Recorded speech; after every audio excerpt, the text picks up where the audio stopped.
Weekend Trav, how about them boys? We'll talk about that later. Episode 70, weighing in with Travis Thurman. I am B Money, the producer. That over there is the star of the show. We got Weekend Trav. If you hear a little pop, pop, pop, that's him tapping his forehead against the microphone. We'll talk about why Weekend Trav is in a sour mood here in a few moments. But we did want to mention, first and foremost, that this still is the #1 rated Beards, which we brought the Beards. Bourbon, we brought the Bourbon. Boxing, we're in a boxing gym. I'm a boxer. Podcast shot in Orlando, Florida, specifically in Laureate Park, specifically, as I said, in a boxing gym. Shot on a Sunday or Monday. Today is Sunday. In the world. In the world. So thank you, ladies and gentlemen, and the subscribers out there for following along and sticking with us over these long, grueling months. But this is episode 70. Weekend Trav, we're going to jump right in because I want to jump straight into a gentleman that we thought, in talking over the weekend, this has to be this week's Beardsman of the week. And if we've edited it properly, we should see a photo here in between Weekend Trav and I. Let me make a little room. But here it goes. And this goes out to Abraham Nova, who he got an 8th round TKO last night, which was Saturday, for top rank. He was taking on William Encarnacion. Yeah. Encarnacion? Ooh. William Encarnacion. Abraham Nova. Check that beard out. I feel like my shirt kind of matches. You got some glow. I like the blonde glow, the yellow glow. It kind of matches them. We got the Weekend Trav outfits coming back. We're post-holiday Weekend Trav, so we're getting back to the roots. But Abraham Nova, Weekend Trav, could there even be anyone else that took home the Beardsman honor? No, this was one that we both were like unanimous decision on. Unanimous featherweight. He's 21-0, by the way. 15 KOs. Yep. And up and coming. What else do you have here on this guy, Abraham Nova? Yeah, he's a solid guy. I mean, he's ranked number 3 by the WBO, number 11 by the IBF. So he's up there. I mean, you're going to see him probably challenge for a world title, I would say, within a year and a half for sure. Yeah. And it's featherweight division. There's some people in that division to where he can make some noise, but mainly he can show off his beard, and he can brag now that he is Beardsman of the week. I was kind of torn, Weekend Trav, because I don't know if you saw this, but I was almost inclined to give it to. He came to the ring, or at least it was in the backstage, with a big mascot, one of these big like guys in a suit, like Jake Paul comes out with the robot, right? Yeah. This guy has a mascot in his image. The mascot has a blonde beard. So it looks like him. It looks like him, but it's like a bigger guy in a suit. It has a blonde beard. It's ridiculous. This is what we've gone to, folks. This is where, I don't think all boxing's like this, but it's getting the clicks, it's getting the support, and I think very, very brilliant for him over this slow weekend, to be fighting, number one, get the TKO, but secondly, you're going to have that image and you're going to back it up. Kudos to you, Abraham Nova. That is our Beardsman of the Week here on episode 70, weighing in with Travis Thurman. Unanimous decision. Unanimous. And I want to apologize right now because I know it's next. I'm a little sad and I'm not as chipper as normal for good reason. We it's Sunday night. The playoffs started. Mm-hmm. Weekend Trav is very, very very, very low because I might have been crying earlier. I'm not sure. I'm not positive, but I might have shedded a tear or two. But mainly because B Money is about to just pour salt in the wounds again. I don't know if I'm going to pour salt, but I will expose a wound. And that is for this week's money shot. We don't have a gun. I'm not shooting the gun at this one because I do not like it. Because this is a negative return on investment for this money shot of the week. For all you Cowboys fans out there, I'm going to see if we can cycle through on the edit, various photos of these. They're taking pictures. They're showing these people in the stands. The Dallas Cowboys just took on the San Francisco 49ers in the wild card game playoffs. At Dallas. They were favorites. I think what 3.5. And they just lost. And that's not 6. Necessarily the story, but they were shooting through the camera, panning through the audience, and there's like 6 minutes left, and all these Cowboy fans are already crying. Hopefully we're cycling through. Hopefully the editor is cycling through different images here of all these fans as they're weeping with 4, 5, 6 minutes left, and that is not the money shot of the week, Weekend Trav. And pardon me for talking so much this episode, but once again, he's in the doldrums. It's good that I'm not talking right now. He doesn't want to talk. But the money shot to me and this is very impressive. It was very impressive. The last, can't even call it a play. It was after the last play of the game where the Cowboys were trying to spike the ball. The money shot of the week actually goes to the ref as he bodied up Dak, trying to get to the ball to reset it. And you can, hopefully, as long as they don't take us off air, boom, the ref bodies up. Dak didn't know. It came out of nowhere. Boom. Like about knocked him over. And about knocked him over. Why that matters is because it was just enough time to slow Dak down. He was trying to spike the ball. The ref still had to set the ball. Listen, ref has the right of way too, so it's 100% not even his fault, but the ref bodied up Dak, almost knocked him over. The referee got delayed by 1 or 2 seconds, has to reset the ball. That way, Dak can spike it and give us like 1 second left. Dak spikes the ball with 0 seconds left. The game ends, Cowboys lose, game over. Another heartache for a Cowboy fan. Poor time management, in my opinion, by Dak.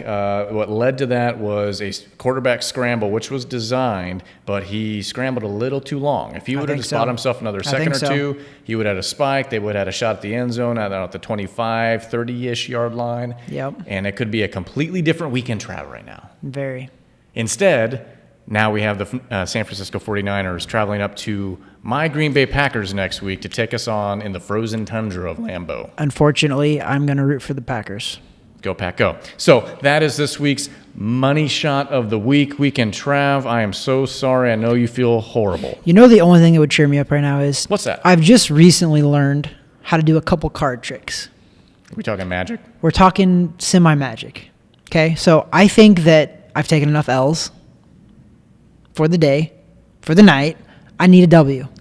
So you doing magic tricks is not an L still for us? No, it's not. Okay. It's a W for Trav because look at that. I'm already smiling now that I get to do a card trick. I just so to be completely transparent, I'm flying blind now. At this point, I have no idea what's coming to me. This is when the show gets interesting. In pre-production, we did talk. He said he had this card magic trick to do. I'm like, all right, dude, whatever. I don't know what's going on. Okay. All right, guys. This is Here how we it go. is. Okay. Remember back in the good old days, we would do push-ups and things like that on this. Okay, now we're doing magic. Maybe next time we can do some push-ups by whatever card I turn over. All right. Here's what's gonna happen. Okay. All right. Yep. I'm gonna have you. These are, by the way, these are real cards. Nothing's fake. They're not marked. Nothing like that. B Money is gonna be completely honest and transparent here. I need you, and I'll show you. We'll walk you through this, but I need you. I can't see nothing. I need you to pick a card. Do I touch it? Don't say it. Don't touch it. Okay. You see it?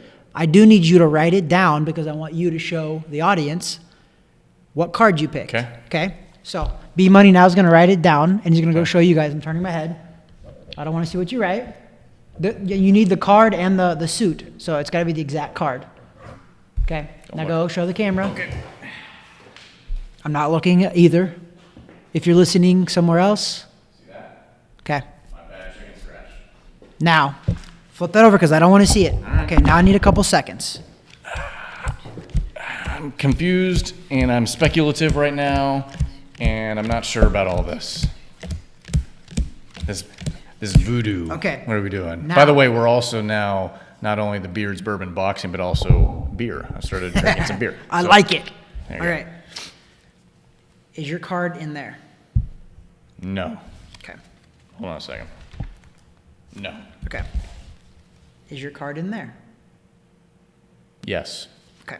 Perfect. I just need about 20, 30 seconds here and I'll get it. All right. So I was told that 20 or 30 seconds doesn't matter, but the moment she said that, the 20 or 30 seconds was over. Okay. Is your card in here?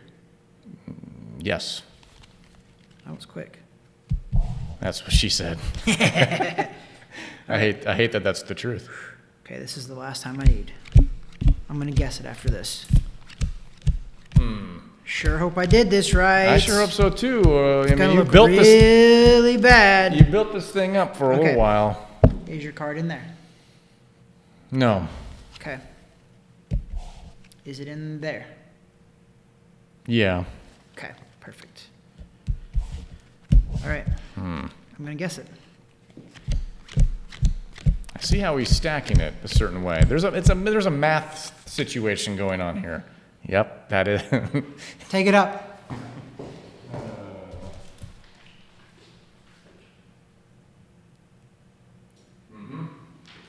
Yeah, buddy. Weekend, Trav. I get a W. I'm getting a W. That's a W. I'm taking it. I'm happy now. Now I'm happy. Right, so now we can continue. Weekend, Trav. We can continue. He's got the W. His Cowboys got the L. I know you have to be a little impressed. Like, come on. I guess it's pretty impressive. Yeah, I get that. There's a function cool. of math and crap like that. I get that. There's a whole thing going on. That's but I'm not smart enough to understand that. I'm not either. I can do it, and I still don't know how I do it. I'm more impressed that I wrote this legibly, 6 of spades. That is so bad. That is a chicken scratch. Yeah, so for sure.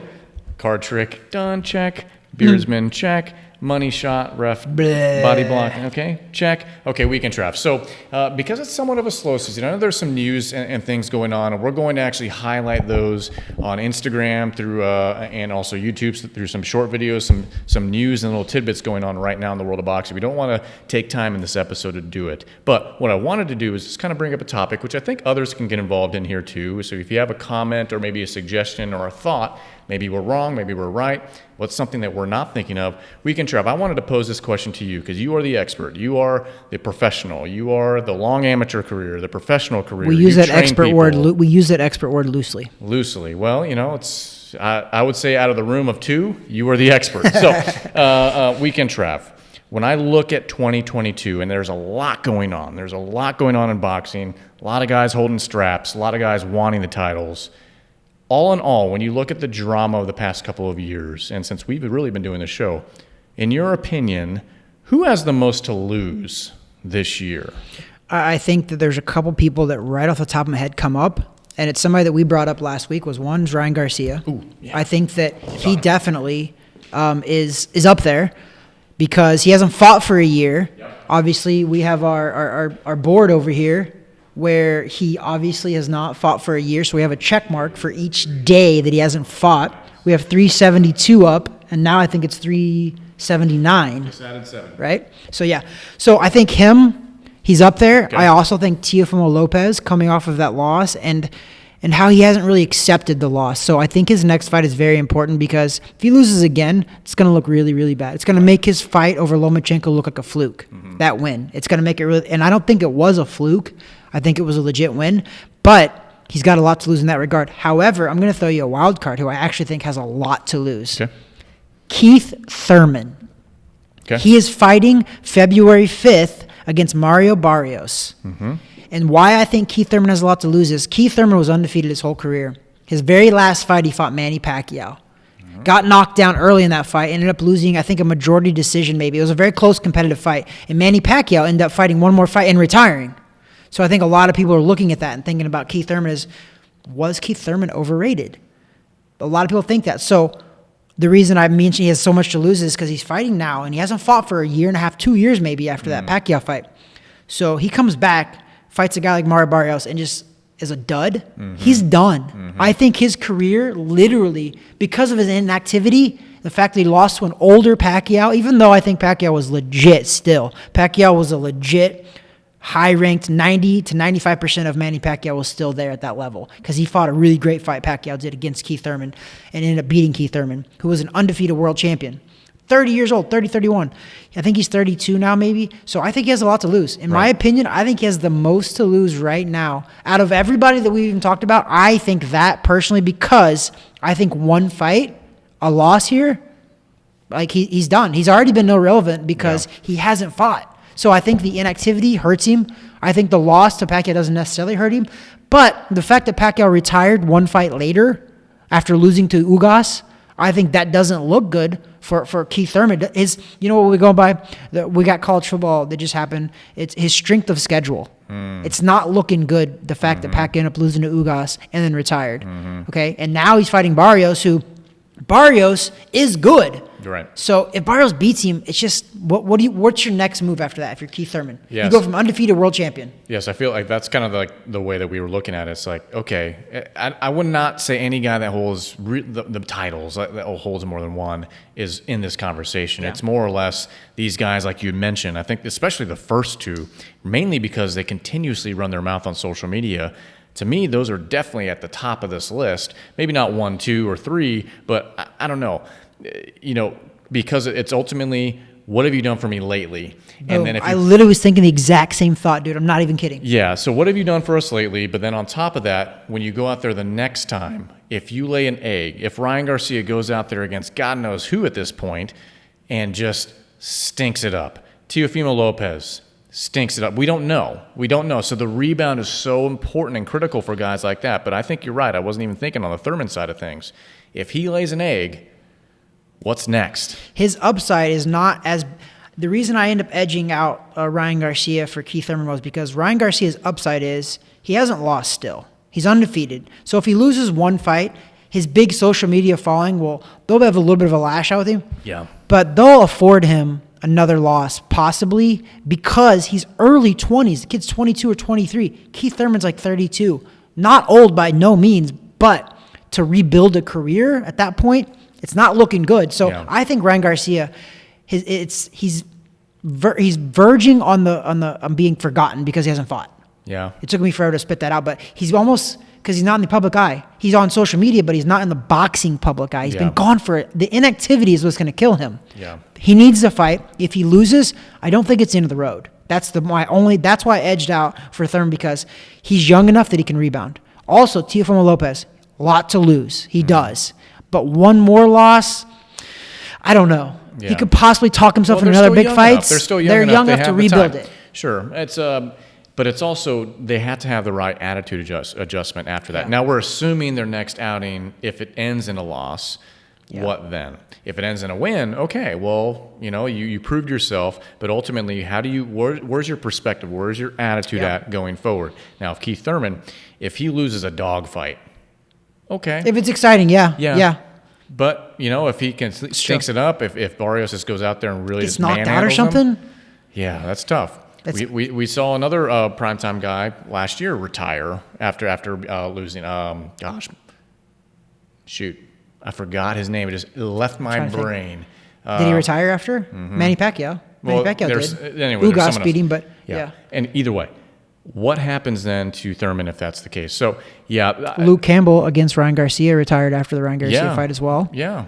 And that, I think that shocked more people than anything. Yeah, because he was still at that level. Yeah. So we will see. I kind of I went back and forth on this question because I just wasn't sure how to answer it appropriately, because you look at the guys, like you look at a Kambosos or others, though they're like multiple world title holders, I don't think they're in that conversation of because he's living the good life now. He's out there. He's calling his shots. He's riding on house money right now. Absolutely. He's rolling on house money. No one expected him to win that or win all those belts. So good for him. I don't think he necessarily has a lot to lose against whoever he's going to fight. Even though he's got all the belts, he's a win-win situation. The pressure's off of him now. It really is. The pressure's on these guys. Yep. So we at least wanted to have that conversation a little bit. Who do we miss? Who do we forget? If you have some thoughts there, please comment below or just hit us up. But next week, we actually wanted to take the other side of this. Who has the most to gain? And so we're going to talk about that next week in next week's episode 71. But for episode 70, that is it. Yeah, I mean, there's so many people that you could probably talk about with a lot to lose for sure. Yeah. I felt like those top three for sure, and I think that I would love to hear other people's opinions on that. I mean, that's actually a really good conversation right there, because there's a lot of other guys out there that people really, I mean, you could throw in Gervonta Davis, you could throw in a bunch of those guys as well that talk so much smack, but yet they don't make the big fights happening. But they have been fighting over the last year. That's why they're better off right now. Yeah. The activity helps. And I would have said, if we were talking about this 6+ months ago, I would figure Deontay Wilder's name would be in that mix. But the way he lost that fight, okay, it was awesome. You earned some respect there. It was awesome, actually. That fight was awesome. I want to see what the next fight is that you guys put on. There's some names being tossed out there, but he's not in this mix. He's not in the mix for most to lose. That Deontay Wilder versus Tyson Fury 3 fight was the trilogy that should have never happened, but so glad that it happened. Yeah, it was entertaining. If that makes sense, you know what I mean? It was one that should have never happened. There was no reason for that to happen, but I'm glad it happened. Yeah, exactly. So, okay, well, we can Trav. Let me open it up for you. Final thoughts? Boxing is awesome again. I think we have a great year to start out with. ESPN is putting on some good shows. Top Rank is really coming through big time. I'm going to make a reel as well to talk about an update of Terrence Crawford. Yep. You should stay tuned because there's some massive news and it has to do with Bob Arum and Top Rank. So stay tuned for that little short clip that we're going to post. Also follow us on our Instagram account, Weighing In with Travis Hartman. We have some really cool reels on there as well. And just stay tuned because boxing, we said this last year after the Garcia fight. We were in Texas and we were like, oh my gosh, this year has got some really awesome fights. I'm going to say it again. Yeah. I think we have some really awesome possibility for boxing going into this year. 2022 could be another blockbuster year for boxing. There's definitely a lot of intriguing matchups potentially happening. And so I say that potentially because it's all a matter of actually happening, right? We could talk about this till we're blue in the face about this guy versus that guy, but until they actually sack up and do it and put it on paper and actually show up and it arrives, then we as the fans are left to speculate, but that helps us because that gives us something to talk about. Yeah, and just think, out of all the big-time fights that we talked about for 2022, up until this point, I didn't even mention Jake Paul. I did. I mentioned his robot. You did, that's right. But we didn't mention him in like any kind of a serious. But I mentioned him out of reference for Abraham Nova. Yeah. Which it's, you know what? This guy. Entertainment, dude. We have entertainment value right now. 'Cause you know what, though? But that's also, again, I got to talk about it. Jake Paul is showing people the way to be exciting and relevant outside the ring as well as inside the ring. The Supernova guy, like, what? Like, I would have never thought to come to the arena or come to the press conference with a mascot that looked like himself. It was like a character like from Disney. That's a Jake Paul move. Like there. It was in the whole like it was a Mickey Mouse outfit, but it was him. The funny part is it was him. That's really funny. That's very egotistical. Can I say Mickey Mouse? I think you can. I think so. Okay. We can say that. We're in Orlando, the home of Mickey Mouse. Well, I'm just making sure with no trademarks or Even anything. though Walt Disney was raised in Missouri, Marceline, Missouri. Wow. Holla. Jeez. Okay. Did you know that? Walt Disney. Okay. Marceline, Missouri. Fact check me on that one, YouTube. Sorry. That's actually very true. They won't fact check. They're not going to fact check that. They don't. They would have to actually watch our episode to fact check it. Yeah, well, they find different things. We get flagged every once in a while. But it's mainly for copyright videos. Content and Top Rank was all over that. Yeah, but we figure out ways to get around. Come on, Top Rank. We're promoting boxing. No, come on, guys. I got through that. I figured out ways. Good. I feel like you posted on social media that it's up in the air now. Guess it's public knowledge. Guess not. Not for YouTube. So, anyways, Weekend Trav, I don't have any final thoughts because that's just the way it is. That's your final thought. My final thought is Packers, 49ers this coming weekend. I don't want to play that team. I actually did not want to play that team. They're a bad matchup for a lot. We don't handle the run very well, and that's what they do very well. So I'm not looking forward to that. I was hoping to play somebody else, but it is what it is. We're at least still playing. Yeah, I wish I was still playing. Yeah. Or my team was still playing because I'm not playing. Okay. So with that, thank you for subscribing. If you have not yet done so, please do so below. We appreciate it. And on behalf of Weekend Trav, I am B Money, the producer. And peace out. Peace out, homie. God bless. Easy money. Easy money. Easy money, B Money.